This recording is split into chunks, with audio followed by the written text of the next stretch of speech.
Welcome to the second YUS Show, the YUS Show. We started the last month in February. It was February 22nd. We specifically started at 7 p.m. San Francisco time, and we planted this every month. So today is March 22nd. We're going to start our second YUS Show. So the YUS Show is started by YUS, Yulin, Judith, and Steve. We all work in University of San Francisco, and we are both, we are really passionate about both Chinese language and also English language. And we hope that we bring you a comedy show, despite the fact none of us is comedian. It's our try. And then we hope that you enjoy a good time. The theme of the show, of the YUS Show, is friendship. So here you go. We will welcome Professor Kruze. Well, thank you very much, Yulin, and I'm very happy to be part of this program. It's about friendship. It's about building bridges of understanding between two very, very different societies, China and the United States. People are still very different, but culturally there are big differences. But friendship really in many ways bridges that. I'm a historian. And so 50 years ago, this was an important date. Ping pong diplomacy began to melt some of the Cold War features of the 50s and 60s, where the US and China were estranged. And sports became one of the vehicles for the friendship that started to develop beginning in 1971 and 72. That was the ping pong team. The ping pong team, the US ping pong team was playing in Tokyo at the time in the summer of 1971, and showed an interest in going to China. So they conveyed that interest to the Chinese team. And the Chinese team got in touch with the premier at that time, Zhou Enlai. And Zhou Enlai talked to Mao Zedong, and Mao said, "Xing," or "Yes, it's okay." So this was a major turning point in US-China relations when the ping pongers went to China. So there are three dimensions to this. First of all, it developed a great deal of friendship between the Chinese and American sides. The Chinese showed a great deal of interest in Americans, and the Americans were very interested in the Chinese and the Great Wall and the pandas and Chinese food and things like that. And it became a big sensation. Today we call it going viral. And so the ping pong team went viral in 1971, 72. And that was really in many ways the start of this 50-year relationship of all of this. So I think what I'd also like to do is talk a little bit about how USF and its sports programs have contributed to that kind of friendship. When I first started teaching at USF, it was 1977. But in 81, 82, China sent its national basketball team to the United States. And the USF, yes, the USF men's team played the Chinese national team. Now, the USF men's team in the early 80s was a big powerhouse. I mean, they had Bill Cartwright, and they were ranked #1 for a long, long time. Wow. Exactly. It was a wow moment for sure. And so they played. The Americans did a really terrific job. They beat the Chinese very handily. But wow, beat the Chinese national team. They beat the Chinese national team. Wow. The Chinese, they made a mistake in one area, and that is they got a big man to be their center. He was very, very large. He was like 7'6", even bigger than Yao Ming. But he couldn't run. And so he was just planted on the floor. He was like a big tree. He couldn't run back and forth. And so the Americans could sort of scoot back and forth more easily. And so it was like playing 5 people playing against 4 people.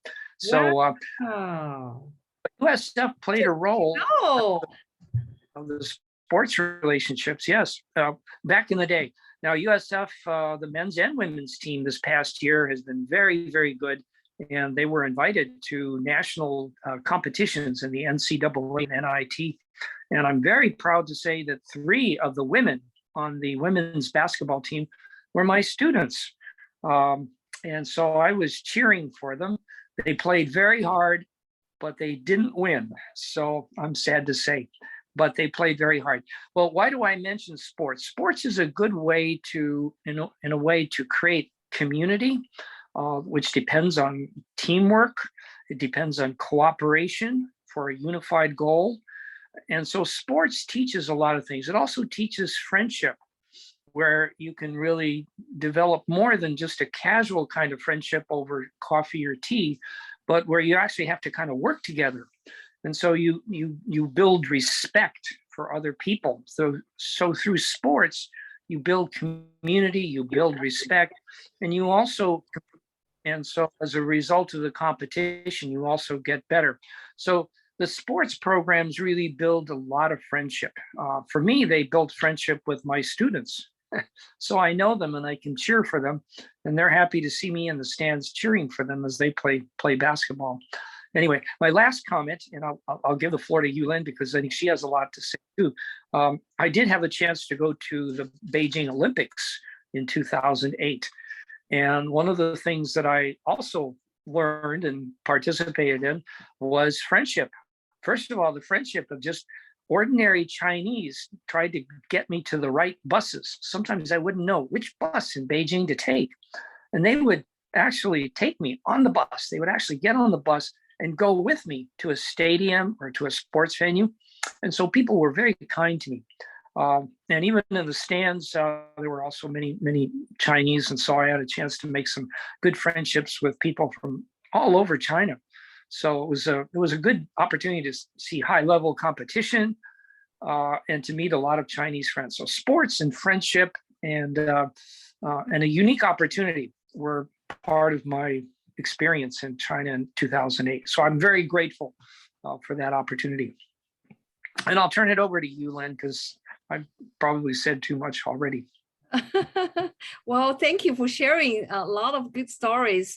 Absolutely, you're right that friendship, it's something that we all treasure, and it's really seemingly small activities like sharing a meal or taking you to a place that you need help with, giving you guidance, and through interactions, we'll find that people in China are the same as people in the US. When you do not have any distances, you find that they are just sisters and brothers, and they are the same people despite the distance of so much, and despite the fact that people speak different languages.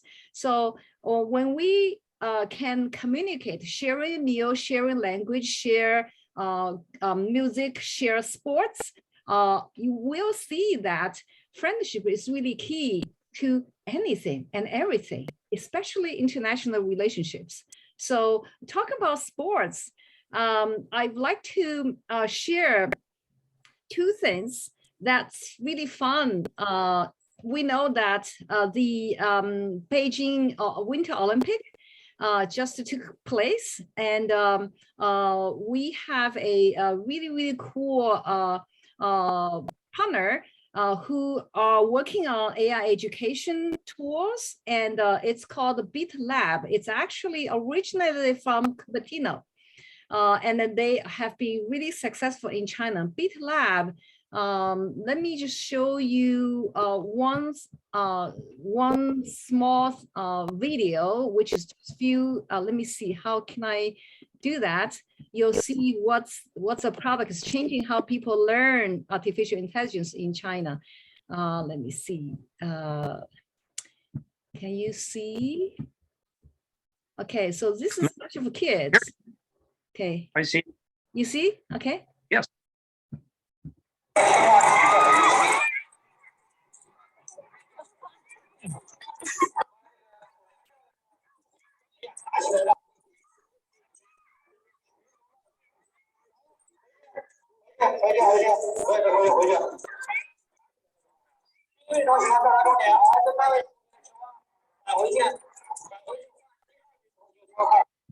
So as you can see, kids are really enjoying the toys, educational toys. They are really like a logo-like kind of thing. a piece. Kids can build the piece by piece.